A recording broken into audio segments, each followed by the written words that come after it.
সবাই আমার জন্য দোয়া করবেন। জীবনে মেলা ইন্টারভিউ দিছি, পাস করা পারিনি, আজকে দেন ভাই শেষ, আজকেই শেষ। আসসালামু আলাইকুম। ওয়ালাইকুম আসসালাম।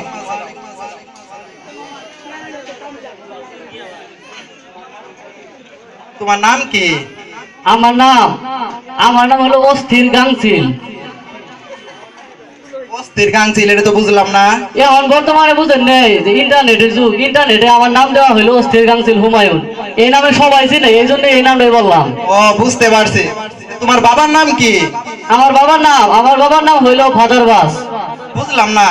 ওই ফাদার মানে আব্বা, আর বাস মানে বাসের আব্বাস। বুঝতে পারছি। তোমার মায়ের নাম কি? আমার মায়ের নাম হলো স্টার মাইন ওয়াইফ। এটাও তো বুঝতে পারলাম না। ওই স্টার মানে তারা, আর মাইন মানে মন, আর ওয়াইফ মানে বিবি, এই হলো তারামন বিবি। ও কঠিন নাম তো। এবার বলো তুমি কোথায় থাকো? আমি তো বাড়িতেই থাকি। তোমার বাবা মা কোথায় থাকে? বাবা মা আমার সাথেই থাকে। তোমরা কোথায় থাকো? আমরা সবাই সাথে একসাথে থাকি। ও বুঝতে পারছি।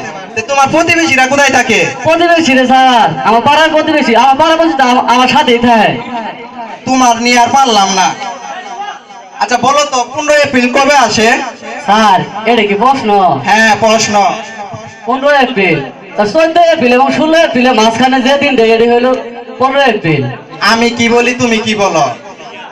আচ্ছা সবুজ রঙে কোন কালার হয়? সবুজ রং মানে বাংলাদেশের যে পতাকার মধ্যখানে বাদ দিলে সবুজ রং হয়ে যায়। বাংলাদেশ কোন দেশে অবস্থিত? বাংলাদেশ হলো ভারত দ্বারা বেষ্টিত যে দেশে, এই দেশে অবস্থিত। ফল গাছ থেকে উপরে না গিয়ে নিচে পড়ে কেন? স্যার আপনি কি বোকা নাকি? উপরে কি খাওয়ার মানুষ আছে? উপরে যাবো, নিচে যে খাওয়ার মানুষ আছে ওই জন্য নিচে আহে।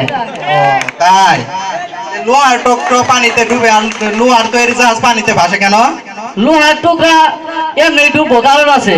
লোহার তৈরি জাহাজের মধ্যে নাবিক থাকে, আর লোহার টুকরাতে তো কেউ থাকে না, এই জন্য ডুবে যায় আর ওটা ভাসে থাকে।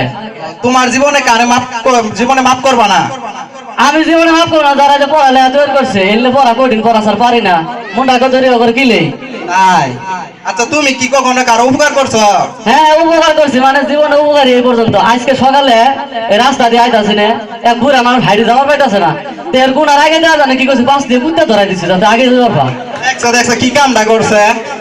আচ্ছা কৃপণের ধন পিঁপড়ায় গায়ে আর সুন্দরী মেয়েদের মন বন্ধ ছেলেরাই পয়সা। তাই ভালোবাসায় একটা কবিতা বলো। আর কি বলবো স্যার? ভালোবাসার একটা কবিতা। মেয়েদের ভাব যেন 100% লাভ, মেয়েদের এক মন এক তাদের আশা, এক জীবনে শেষ হয় না তাদের ভালোবাসা। একটা নয় দুইটা নয়, হাজারটা প্রেমিক চাই, তারপরে তাদের মনে ভালোবাসাই করে। আপনারা কি করেন?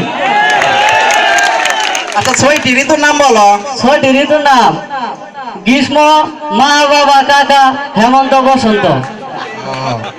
তো বুঝলাম না স্যার ওই যে গ্রীষ্ম তো গ্রীষ্ম, আমার মায়ের নাম হলো বর্ষা, আর বাবার নাম হলো হেমন্ত, আর কাকা নাম হলো শরৎ। এই জন্য হলো গ্রীষ্ম, মা বাবা কাকা, হেমন্ত, শরৎ, বসন্ত। ও বুঝতে পারছি। বাংলাদেশে প্রাকৃতিক কয়লা কোথায় পাওয়া যায়? স্যার আমাদের গ্রামে প্রত্যেকটা চুলার মধ্যেই পাওয়া যায়। স্যার তাই নাকি? পৃথিবীতে এমন কেউ আছে যার ভালোবাসা আজীবনও শেষ হয় না? স্যার আছে তো স্যার, কারেন্ট একবার ধরে দেখেন, মরার আগ পর্যন্ত জীবনও ছাড়তো না। তাই নাকি? আচ্ছা ভালোবাসা কিসের মতো? ভালোবাসা হলো টুথপেস্টের মতো, একবার যদি ফরত করে বাইরে যায় জীবনে ঢুকতো না। ছাত্র জীবনে প্রেম করা কি? ছাত্র জীবনে প্রেম করা হলো অন্যের ভোপা হারা দেওয়া। তাই আই লাভ ইউ শব্দটি কে আবিষ্কার করছে? স্যার আমার মনে হয় কোনো চায়না কোম্পানি আবিষ্কার করছে, কারণ আর কোনো ভ্যালু নাই, কখন কুতি কই যা।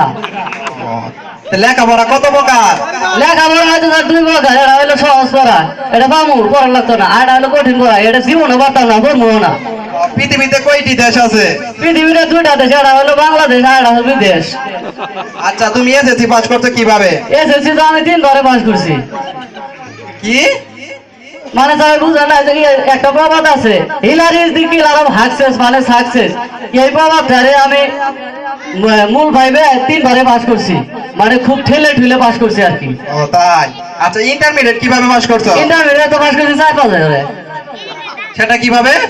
মানে স্যার বুঝলেন না, এই যে এই বছর পাশে চাই ফেলের হার বেশি আছিল, তাই আমি মনে করছি যে ওই যে এই পাশে চাই ফেললেই করি, কারণ এই কথায় আছে যে দোষে মিলে করি গাছ হারি জিতে না হিলাস, এই দোষে যে দিক দিয়ে গেছে আমিও সব ওই দিক দিয়ে গেছি।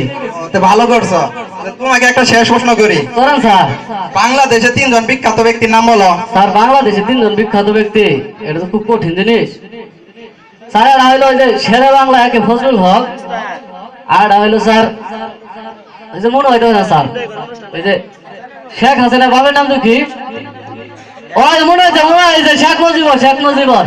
আর এটা স্যার আপনি। ও তাই, তে কাল থেকে জয়েন করো। ঠিক আছে স্যার, আপনাকে দোয়াতে চাকরিটা হইলো। আর স্যার এই শিশুটা রাখেন, এটা কি? এটা স্যার আমগো গ্রামে খাঁটি সরিষা, এটা মাখলে আমার কথা মাঝে মাঝে মনে ওই পড়ে। বেয়াদব! তোর চাকরি হবে না জীবনেও। হাই হাই রে, শেষ বয়সে এই কামনা করে দিল, মায়ের বুদ্ধি আর জীবন শুনতাম না, এবে চাকরি দিবে মুখা।